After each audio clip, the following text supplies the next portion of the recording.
Warahmatullahi wabarakatuh. My name is Muhammad Farizal Hakimi bin Syafizan. I am from ED59 Education in Mathematics. Now I will do the assessment 2 informative speech. I will tell about the how corruption that lead to the Malaysia football downfall.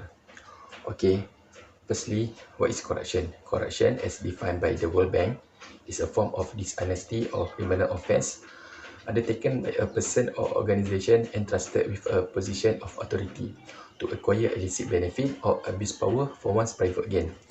Firstly, we all have heard about the glory days of Malaysian football in the 70s and 80s. In 1993, we achieved our highest ever FIFA ranking. We were ranked on 79 out of 157. After that, our ranking and performance keep declining. In March 2018, it was a black mark on Malaysia football history, where Malaysia is ranked 174 out of 209 countries registered with FIFA, the lowest ranking ever in the history of Malaysia football. Okay, for me, the corruption and match fixing is one of the factors for the fallen of Malaysia football at that time. Okay, corruption is a global phenomenon that has and continues to threaten the integrity of the sport industry.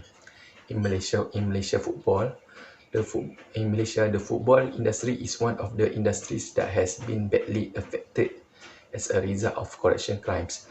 Malaysian, especially football fans, need to know how corruption and 1994 match fixing scandal had led to our football national team downfall. The term match fixing is when a sports match is played to achieve a semi-fixed or fixed result.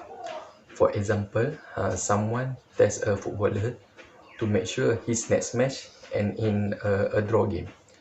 In the game, the footballer's team is winning 1-0, so he makes a mistake to allow the other team to score. Stuff like this is a good money for bookies, but a bad for any sport. I am always follow the development of the Malaysian football industry and see how Malaysian football recovers from this downfall. The 1994 match fixing scandal is one of the reasons why our football industry getting worse. So, what happened during the 1994 match fixing scandal? The match fixing scandal was revealed by the FM secretary that year, Datuk Dr. Ibrahim Saad.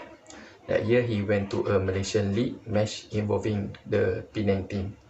When he entered the stadium, he found some fans showing the final scoreline when they knew the game would end, which team would win. And even worse, the fan also knows the first player to get a yellow card. And finally, what the fan show him end up happened.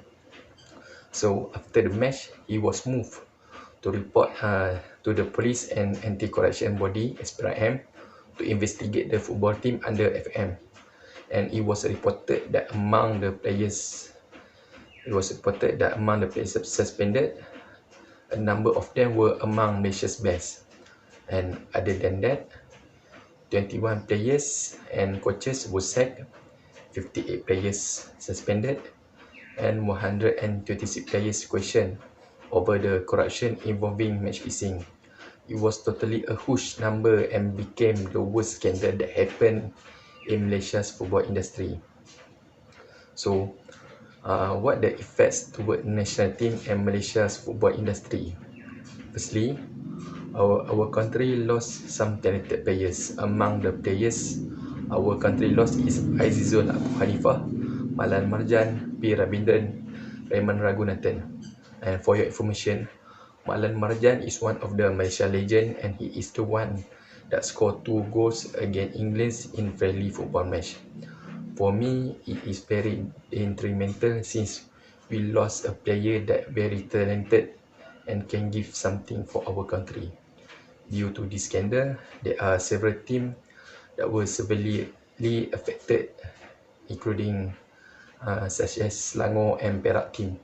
For example, Perak had lost C key players and their team was nearly destroyed due to the absence of those players.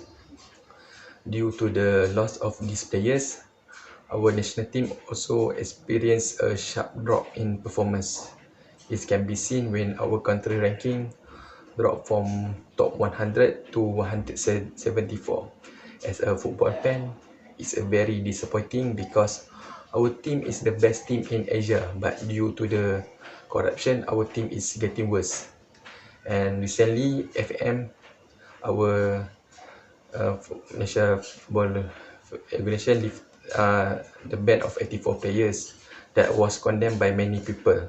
But others also say that it's fair to give them a second chance because 22 years the practice of match fixing is still rampant, and it would unfair to continue to punish them when so many others get away with it.